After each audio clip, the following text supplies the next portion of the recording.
महाकुंभ के रोचक तथ्य और महिमा जानकर आप चौंक जाएंगे। होने वाला है अद्भुत, अप्रतिम और अलौकिक यात्रा का संगम, जहां होगा साधु संतों का जुटान। दुनिया का सबसे बड़ा धार्मिक आयोजन जो बनाने जा रहा वर्ल्ड रिकॉर्ड। आस्था ही नहीं, विज्ञान का भी अद्भुत संगम है महाकुंभ। जानिए महाकुंभ मेले की कहानी और इसका महत्व। कुंभ मेला शताब्दियों से अनवरत चली आ रही उस सांस्कृतिक यात्रा का पड़ाव है जिसमें नदियां हैं, कथाएं हैं, मिथक है, अनुष्ठान है, संस्कार है, सरोकार है और शामिल है हमारी अनगिनत आध्यात्मिक और सामाजिक चेतनाएं। इस अद्भुत अप्रतिम अलौकिक यात्रा में शामिल होता है 12 वर्ष का इंतजार, पवित्र नदियों के पुण्य तट, नक्षत्रों की विशेष स्थिति, विशेष स्नान पर्वों की धमक, साधु संतों की जुटान, धर्म आकाश के सभी सितारे और उनका वैभव, कल्पवासियों की आकांक्षाएं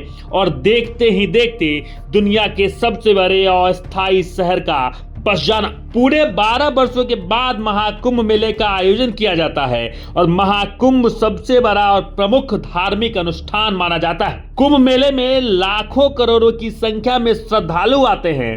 कहते हैं कि जो भी व्यक्ति कुंभ स्नान कर लेता है उसके सभी पाप मिट जाते हैं। इतना ही नहीं, उनकी सभी मनोकामनाएं भी पूरी हो जाती है। महाकुंभ दौरान विशेष पूजा अर्चना, यज्ञ और अन्य धार्मिक अनुष्ठान आयोजित किए जाते हैं। संगम नगरी प्रयागराज में 13 जनवरी 2025 पौष पूर्णिमा से महाकुंभ शुरू हो रहा है। पौराणिक कथा के अनुसार जब देवताओं और असुरों के बीच समुद्र मंथन हुआ था, तब समुद्र मंथन के दौरान भगवान धन्वंतरि अमृत कुंभ यानी कलश लेकर प्रकट हुए।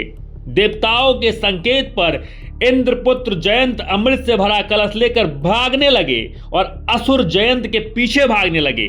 वहीं अमृत कलश की प्राप्ति के लिए देवताओं और दैत्यों के बीच 12 दिन तक भयंकर युद्ध चला। माना जाता है कि देवताओं का एक दिन मनुष्य के 12 वर्षों के बराबर होता है।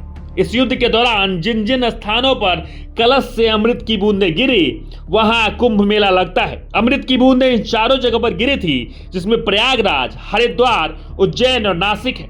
इन चारों स्थान पर कुंभ मेले का आयोजन किया जाता है। आपको प्रशासनिक दावे के बारे में बता दें कि प्रशासन यह दावा कर रही है कि लगभग 40 करोड़ लोग महाकुंभ में आ सकते हैं। यह भारत की कुल आबादी का लगभग 1/4 हिस्सा है। अगर यह अनुमान सही साबित होता है तो इसका मतलब है कि हर दिन औसतन 90 लाख लोग महाकुंभ में आएंगे। यहां तक कि अगर वास्तविक संख्या कम भी हो तब भी एक विशाल जनसमूह होगा। इतनी बड़ी संख्या में लोगों के लिए बिजली और पानी की आपूर्ति बनाए रखना, कचरे का निपटान और सुरक्षा का ध्यान रखना और भीड़ और यातायात का प्रबंधन करना और आपातकालीन और चिकित्सा सेवाएं प्रदान करना सरकार के लिए एक बहुत बड़ी चुनौती होने वाली है। मेले की अवधि के दौरान प्रयागराज को देश के बाकी हिस्सों से जोड़ने के लिए 13,000 से ज्यादा ट्रेन और 250 उड़ानें उपलब्ध होंगी। वहीं वाराणसी और अयोध्या की एक दिन की यात्राएं भी की जा सकेगी।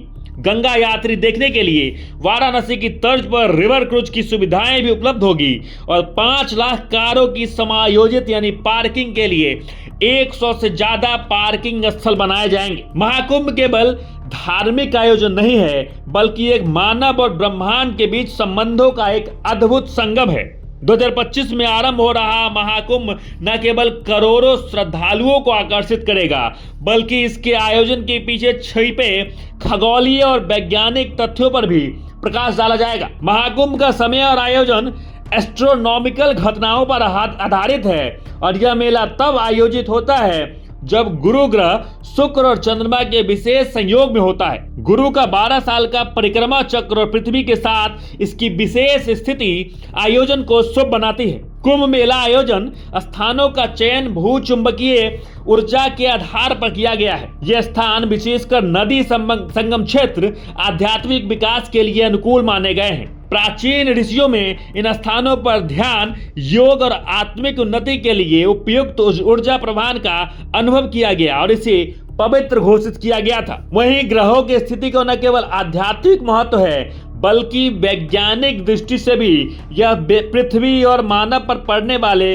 प्रभावों को भी दर्शाती है।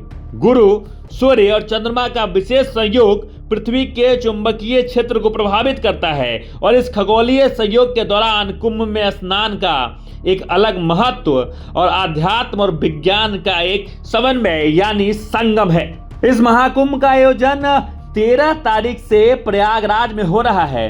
तमाम वो लोग जो यहाँ पहुंचने वाले हैं, इस आस्था में डुबकी लगाने वाले हैं, वो उन तमाम ऐतिहासिक पलों का गवाह बनने जा रहे हैं जो बरसों बाद लोगों को अनुभव होता है या बरसों बाद लोगों को उस ऐतिहासिक पल का गवाह बनने का मौका मिलता है। बाकी आप इस महाकुंभ को लेकर क्या कुछ कहते हैं कमेंट बॉक्स में जरूर लिखें और देखते रहें सच टॉक्स।